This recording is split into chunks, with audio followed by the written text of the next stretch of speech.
नमस्कार दोस्तों, स्वागत है आप सभी का हमारे YouTube चैनल आर के योजना पर। पेंशन से संबंधित आज की यह जानकारी उन सभी व्यक्तियों के लिए है जो उत्तर प्रदेश राज्य के अधीन आते हैं। उत्तर प्रदेश राज्य में रहकर अपनी दिव्यांग, विधवा, वृद्धावस्था या कुष्ठ अवस्था में से कोई भी एक पेंशन बनवाना चाहते हैं, चाहे वह दिव्यांग व्यक्ति हो, विधवा महिला हो, तलाकशुदा महिला हो या वृद्धावस्था पेंशन धारक क्यों ना हो। तरीका हम आपको बताने वाले हैं कि आप आवेदन कैसे कर सकते हैं, अपने बैंक खाते में 3-3 हज़ार रुपये पेंशन राशि कैसे प्राप्त कर सकते हैं और आवेदन करते समय किन महत्वपूर्ण दस्तावेजों की आपको आवश्यकता होने वाली है। दस्तावेज आपको बताए जाएंगे, नियम आपको बताए जाएंगे और क्या पात्रता होनी चाहिए, पात्रता भी आपको बताई जाएगी। यूपी पेंशन योजना 2023-24 के अंतर्गत कैसे आवेदन किया जाता है, तरीका समझने के लिए वीडियो को आपको अंत तक जरूर वॉच करना होगा, तभी जानकारी आप अच्छे से जान पाएंगे। वीडियो की शुरुआत करने से पहले हमारा आपसे निवेदन है, यदि आप हमारे चैनल पर पहली बार हैं तो चैनल को सब्सक्राइब कर लीजिएगा। साथ ही दोस्तों बेल आइकन के बटन को प्रेस करना ना भूलें, ताकि जो हमारी वीडियो का नोटिफिकेशन है वह सबसे पहले आपको प्राप्त हो और आप सबसे पहले ही उसका लाभ उठा सकें। चलिए दोस्तों, वीडियो की शुरुआत कर लेते हैं। उत्तर प्रदेश पेंशन योजना बनवाने के लिए, यानी कि उत्तर प्रदेश योजना, उत्तर प्रदेश के अधीन आने वाले जितने भी व्यक्ति हैं वह यदि अपनी पेंशन बनवाने के लिए, चाहे वह दिव्यांग व्यक्ति हो, विधवा महिला हो, वृद्धावस्था पेंशन धारक हो या फिर कुष्ठ अवस्था पेंशन धारक क्यों ना हो, उसके लिए कुछ महत्वपूर्ण दस्तावेज निर्धारित किए गए, सरकार द्वारा चुने गए हैं। तो यहाँ पर देखिए, सबसे पहले जो आपके दस्तावेज है यहाँ पर लिखा है उत्तर प्रदेश संकुचित पेंशन योजना महत्वपूर्ण दस्तावेज। तो यहाँ पर आप देखिए जो महत्वपूर्ण दस्तावेज है वह सबसे पहले यहाँ पर है आपदा, यानी कि आपका आधार कार्ड है, आयु प्रमाण पत्र, पहचान पत्र, निवास प्रमाण पत्र, मोबाइल नंबर, आयु प्रमाण पत्र, विकलांगता यहाँ पर प्रमाण पत्र आपके पास होना चाहिए और यहाँ पर विकलांगता प्रमाण पत्र आपके पास होना चाहिए, बैंक पासबुक आपके पास होनी चाहिए, पासपोर्ट साइज फोटो जो कि कलर होने चाहिए ये आपके पास होने चाहिए, नवीनतम पासपोर्ट साइज आकार के ये फोटो होने चाहिए। इन सभी दस्तावेजों की आवश्यकता होने वाली है जितने भी विकलांग या कुष्ठ अवस्था पेंशन का लाभ लेना चाहते हैं, बनवाना चाहते हैं। अब यहाँ पर देखिए लिखा है, अब यहाँ पर देखिए जितनी भी विधवा महिला है और वह यदि अपनी पेंशन बनवाना चाहते हैं तो उसके लिए किन दस्तावेजों की आवश्यकता होने वाली है।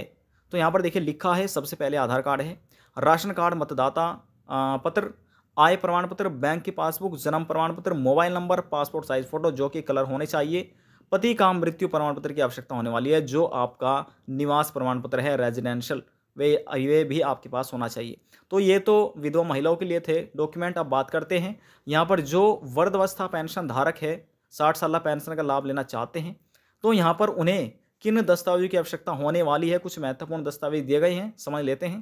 पहला है आवेदक का आधार कार्ड, यानी कि जो आवेदन करने वाले हैं उनका आधार कार्ड, उनका पैन कार्ड और आवासीय प्रमाण पत्र, पहचान पत्र, राशन कार्ड, आयु प्रमाण पत्र, बैंक की passbook, mobile number, passport size photo आपके पास होने चाहिए। इन सभी चीज़ों की आपको आवश्यकता होने वाली है। ये सभी डॉक्यूमेंट आपके पास होने चाहिए। जिसने नहीं बनवाया वे अपने दस्तावेज डॉक्यूमेंट बनवा लीजिए और अपने एक बैंक में खाता खुलवा लीजिए। कोशिश यह रखिएगा जो आपका बैंक है वह पंजाब, केनरा या फिर आपका एसबीआई, यानी कि जो लिमिटेड बैंक है यहाँ पर, वे जैसे कि ज़िला सहकारी बैंक हो गया, इससे आपको कोशिश ये करना है कि इनसे आप बच जाएं। लेकिन जो एसबीआई है, पंजाब है, आईसीआईसीआई बैंक है, इनमें आपका खाता होना चाहिए। देखिए ये तो बात हो गई महत्वपूर्ण दस्तावेजों के बारे में। अब यहाँ पर हम नियम और कैसे आवेदन किया जाता है ये सभी जानकारी ऑनलाइन दे देते हैं। देखिए जैसे हमने मोबाइल फ़ोन में यहाँ पर क्रोम ब्राउज़र ओपन किया हुआ है, आपको अपने लैपटॉप में ओपन कर लेना है, क्योंकि आप अपने मोबाइल फ़ोन से डॉक्यूमेंट स्कैन नहीं कर पाएंगे। जब तक डॉक्यूमेंट स्कैन नहीं होंगे तो आप ऑनलाइन आवेदन नहीं कर पाएंगे। यहाँ पर आप समझ जरूर सकते हैं अपने मोबाइल फ़ोन से। तो यहाँ पर देखिए स्टेप बाय स्टेप सभी जानकारी आपको दे दी जाएगी कि आप कैसे डॉक्यूमेंट अपलोड आपको करने होंगे और कितना यहाँ पर केबी का साइज उनका फोटो का डॉक्यूमेंट का होना चाहिए और कैसे आप आवेदन कर सकते हैं। देखिए यहाँ पर हमने क्रोम ब्राउज़र ओपन किया हुआ है। अब यहाँ पर हम लिख लेते हैं यूपी पेंशन। अब जैसे हम यहाँ पर लिखेंगे यूपी पेंशन, हमने लिखकर सर्च किया, सर्च देखिए हमने कर दिया है और यहाँ पर आपको लिखा रहा होगा यूपी पेंशन स्कीम। हम सीधा इस पर विजिट करते हैं, इस पोर्टल पर क्लिक हमने किया है। देखिए प्रोसेस चल चुकी है। प्रोसेस थोड़ा कंप्लीट होने में टाइम लगता है क्योंकि बहुत से पेंशन धारक यहाँ पर अपनी पेंशन की जानकारी समय समय से देखते रहते हैं। तो यहाँ पर देखिए जैसे हम पोर्टल पर विजिट हो जाते हैं, विजिट होने के बाद यहाँ पर आपको लिखा मिलेगा ओल्ड एज पेंशन स्कीम। जी हाँ दोस्तों, आपको लिखा मिलेगा विडो पेंशन स्कीम। और दिव्यांग पेंशन स्कीम या फिर जो अगली स्कीम है वहाँ पर लिखा मिलेगा आपको कुष्ठ अवस्था पेंशन स्कीम। यानी कि इस पोर्टल पर 4 पेंशन की जानकारी दी जाती है और चारों ही पेंशन के अंतर्गत आवेदन कर सकते हैं, जिसकी भी आप पेंशन का लाभ लेना चाहे, चाहे ओल्ड एज पेंशन हो, दिव्यांग पेंशन हो, वृद्धावस्था हो, कुष्ठ अवस्था हो, तो यहाँ से आप ऑनलाइन आवेदन कर सकते हैं। आप यहाँ पर देख रहे होंगे हम सीधा विजिट हो चुके हैं।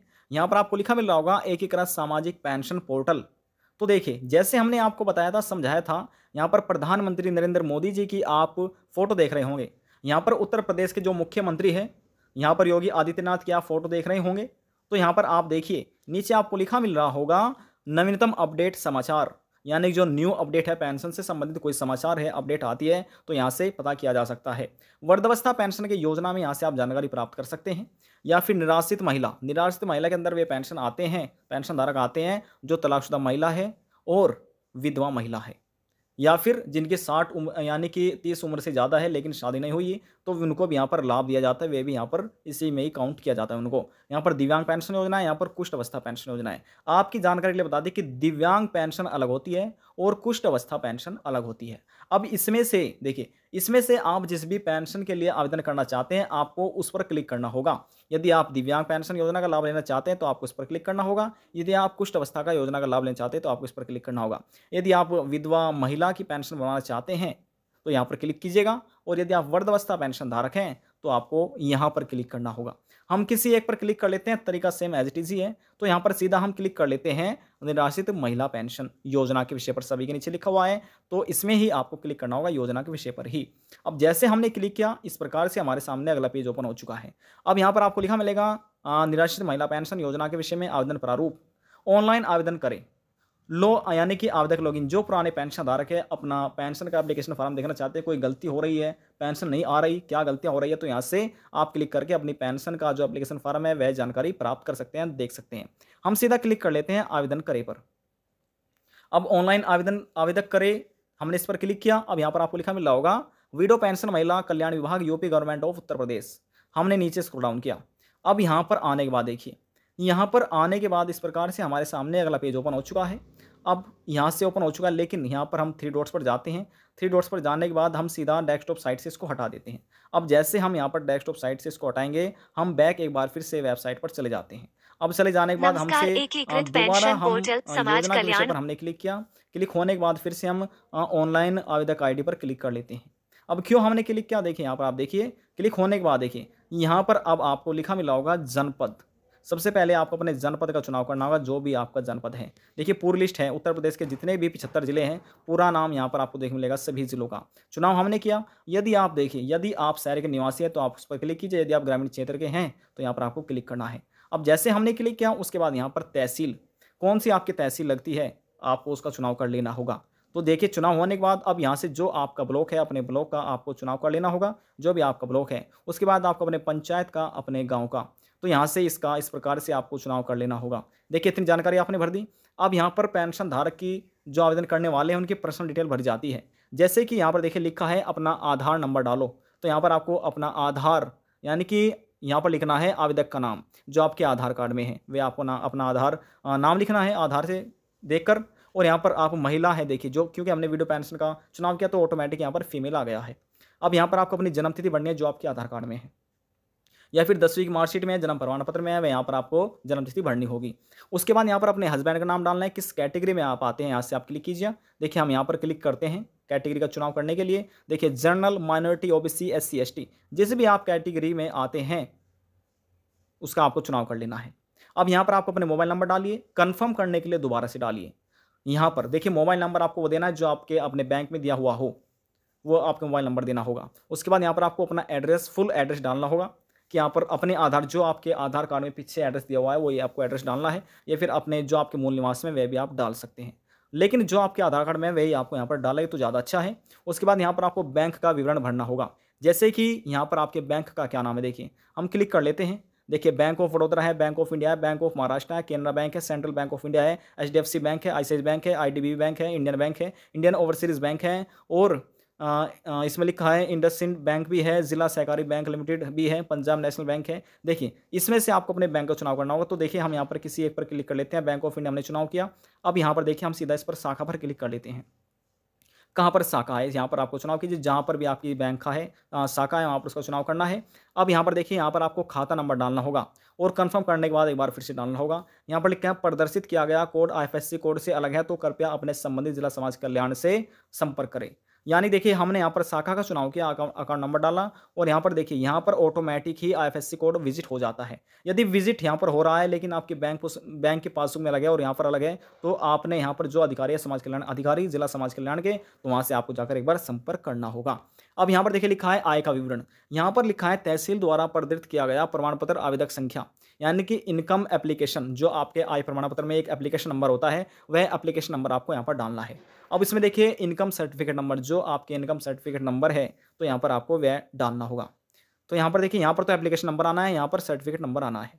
अब फिर से आप नीचे देखेंगे, नीचे आने के बाद यहाँ पर लिखा है दस्तावेज अपलोड करें, यानी कि जैसे हमने आपको बताया था कि डॉक्यूमेंट आपको अपलोड करने होंगे, तो यहाँ पर लिखा है अपलोड रंगीन फोटो, कितना पासपोर्ट साइज की फोटो होनी चाहिए और कितने केबी के होने चाहिए, 20 केबी के, तभी आप अपलोड कर पाएंगे। यदि छोटे केबी के हो जाते हैं तो पिक्सल फट जाते हैं, फोटो अच्छे से नहीं आ पाते, तो ज़्यादा केबी का नहीं होना चाहिए, अपलोड नहीं हो पाएगा। अब यहाँ पर देखिए जन्म तिथि, जो यहाँ पर आपकी जन्म तिथि है, आयु प्रमाण पत्र है, बर्थ सर्टिफिकेट है, तो वह भी यहाँ पर आपको अपलोड करना होगा। उसका साइज 200 केबी का बताया गया है, यहाँ पर आप अपलोड कर सकते हैं।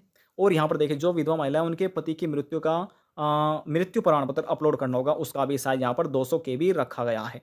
स्कैन कर लेना है और यहाँ से आपको अपलोड कर देना है। इतना कार्य आपको करना है। अब देखिए, यहाँ पर लिखा है, यहाँ पर आपको टिक लगाना है। टिक जब लगाना है जब आप इसको पढ़ लेंगे। इसमें लिखा है, मैं घोषणा करती हूँ कि मैं केंद्र एवं राज्य सरकार की किसी अन्य योजना के तहत पेंशन संबंधित आर्थिक लाभ प्राप्त नहीं कर रही हूँ। मेरे द्वारा दी गई उपरोक्त समस्त जानकारियाँ संपूर्णतः सत्य है, कोई भी गलत नहीं है, तथा किसी भी स्तर पर असत्य पाए जाने पर यदि कोई जानकारी हमारी गलत पाई जाती है, आवेदन जो हमने फॉर्म भरा उसमें भरते समय कोई जानकारी अगर यदि अधिकारियों को गलत पाई जाती है, तो यहाँ पर लिखा है भुगतान हित धनराशि भू राजस्व के बकाये की भांति वसूल कर लिए जानेंगे। यानी कि जो हमने जानकारी गलत दी है, यदि कोई हमारी गलत पाई जाती है तो हमसे वसूला जाएगा। तो इसमें ये सभी जानकारी पहले ही दे दी गई है। तो यहाँ पर आपको टिक लगाना है यदि आपकी सभी जानकारी दी सही है, और एक कैप्चा कोड आपको डालना है और सबमिट पर क्लिक कर देना है। इतना कार्य आपको कर लेना है। फिर से आपके सामने एक अगला प्रोसेस होगा, तो वह भी आपको पूरा कर लेना होगा। देखिए, यहाँ पर 1-2 प्रोसेस होते हैं, वे आपको कंप्लीट करने होते हैं। कंप्लीट होने के बाद उसके बाद फिर आपका ऑनलाइन आवेदन हो जाता है। फिर वह आपका जो आवेदन है वह जाता है डीडब्ल्यूओ के पास, एसडीएम के पास। वहाँ पर परमिशन मिलती है उनको, अप्रूव हो जाता है। अप्रूव होने के बाद फिर से दोबारा से जो आपका जाएगा डीडब्ल्यूओ के पास, वहाँ से आपका अप्रूव मिलेगा या अप्रूव मिलेगा। यहाँ भी ये यानी कि 3-4 कॉलम आपको यहाँ पर प्रोसेस होकर गुजरना पड़ता है। उसके बाद आपकी पेंशन 1 महीने के बाद यहाँ पर बिल्कुल कंप्लीट हो जाएगी बनकर। फिर आप सरकार से 3000 रुपये पेंशन का प्राप्त कर सकते हैं। देखिए, उत्तर प्रदेश राज्य के अधीन आने वाले जितने भी दिव्यांग, विधवा, वृद्धावस्था पेंशन धारक हैं, उन सभी पेंशन धारकों को उत्तर प्रदेश के मुख्यमंत्री योगी आदित्यनाथ की सरकार की तरफ से उन सभी 1000 रुपये प्रति महीने सरकार पेंशन देती है। लेकिन हर महीने ट्रांसफर नहीं करती, तो 3 महीने की बात करती है। 3 महीने की पेंशन राशि हो जाती है 3000 रुपये। ये 3000 रुपये पेंशन राशि हर एक लाभार्थी को दी जाती है, उनके बैंक खाते में ट्रांसफर की जाती है। पेंशन से संबंधित या फिर आवेदन फॉर्म भरने से संबंधित आपके मन में कोई सवाल है, डाउट है, पूछना चाहते हैं, नीचे कमेंट बॉक्स में जाकर पूछ सकते हैं। सभी सवालों का जवाब आपको यहाँ पर दे दिया जाएगा। यदि आपको हमारी दी जानकारी पसंद आई तो वीडियो को जरूर लाइक कर दीजिएगा। आपके एक लाइक से हमें बहुत ज़्यादा मोटिवेट मिलता है। लास्ट में निवेदन ये करेंगे, चैनल को सब्सक्राइब और साथ ही बेल आइकन के बटन को प्रेस करना ना भूलें। अब हम आपसे मिलते हैं नेक्स्ट वीडियो में एक और नई जानकारी के साथ। जब तक के लिए जय हिंद, जय भारत।